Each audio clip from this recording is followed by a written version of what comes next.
it going? What's good, Fight World? Still Mills checking back in with you.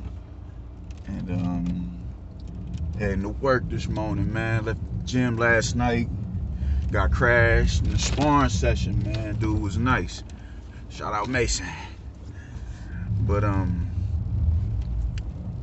want to talk about this Jermall Charlo versus David Benavidez situation.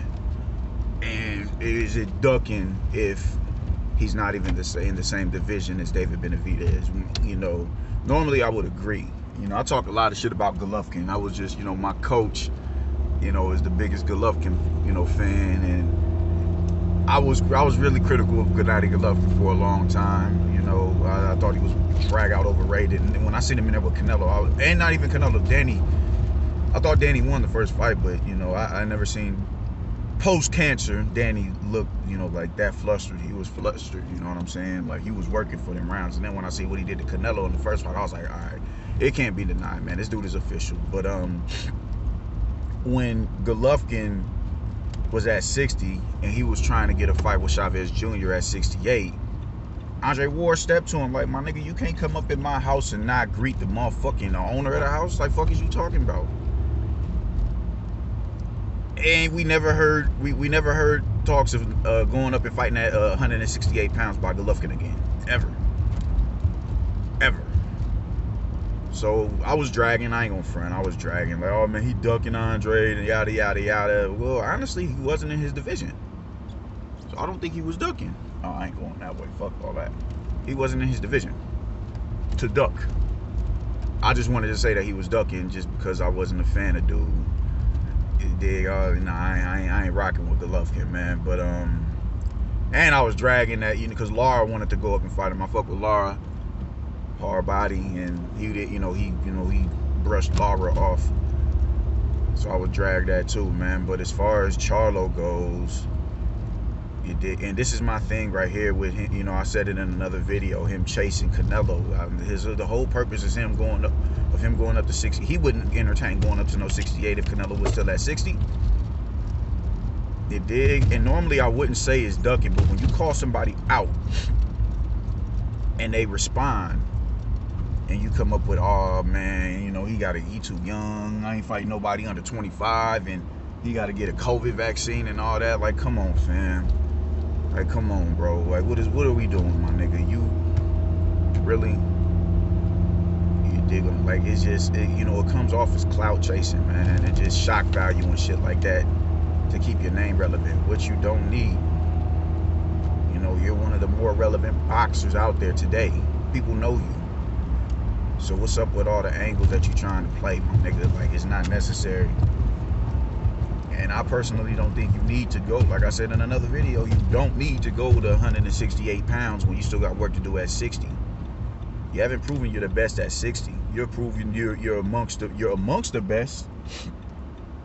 But the best, the cream of the crop, the HNIC, top dog, no, you ain't proved none of that. You haven't. So why even entertain a higher division with a bigger dude? Both y'all styles complement each other if you was to fight, but shit, man. Can your power translate to 68 when you couldn't even get rid of an older Derevianchenko who's been through hellfire? You gonna get up there with a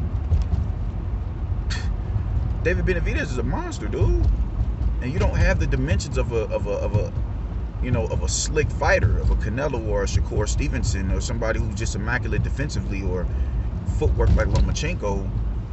So you know what I'm saying, to thwart that attack, my dude. You don't. Oh, fuck that interstate shit. I don't call that fool back. You don't have that. So why entertain going up there? I mean, the thing, people really get, they get making a weight and fighting at that weight comfortably is two different things. I feel like before Charlo entertains jumping up to 168, he should finish the job at 60, or at least fight all the credible fighters at 60, and then make the move. Don't just jump up for the sake of trying to chase Canelo. You dig? I don't, and then when Canelo doesn't fight you, it's like, bro, he's perceived as a duck, but it's like, my nigga, why is it that why am I supposed to give you a shot when you haven't earned it? You know what I'm saying? You're a risk. He's a risk in the fight. I personally think he can stop Charlo, but that's my opinion. But he's a risk. You dig what I'm saying? When I look at shorter fighters who can stay compact, like when he fought Brandon Adams, man, Brandon Adams was terrorizing that man on the defensive end. He was like, yo, how come I can't get this little motherfucker up out of here? He was slick. So I don't see Charlo doing anything with a Canelo Alvarez. And Canelo Alvarez is going to be he's going to counter. He's going to make you pay for all of those misses. So I'm not, he's a threat, but I don't think he's a DEFCON level threat for a nigga like Canelo. And when you talk about a David Benavidez, it's literally going to be an unstoppable force beating an irremovable object. Y'all, they're both going to come forward. And I mean, just David Benavidez is scary. I mean, he's been dropped. Ronald, I don't know how to pronounce his name. He dropped him, but he still won that fight. And then he came back the next fight and yikes. So can your power translate to 168 pounds? I'm sure it could, because I think you got dynamite in them gloves. But why even entertain going up there for trying to chase a fight with Canelo when you still got work to do at 160, man? Like, this is what I'm talking about forging a legacy, man. Let's, forge your legacy. Create your legacy, man. You want to be remembered in boxing. I mean, you're already in a brutal sport that kills motherfuckers more so than any other sport. You know what I'm saying? 2019 was a terrible year, man. You want to be a part of this sport, at least go out of your way to be remembered for participating in that sport. Get your cho, but take the path that that, all right, cool. My name is going to be remembered 50 years after I take my last breath. 100 years after I take my last breath. Look at how significant Jack Johnson is, man. And a Sugar Ray Robinson. Like, these cats are revered, man. These dudes are, Henry Armstrong. These dudes are revered.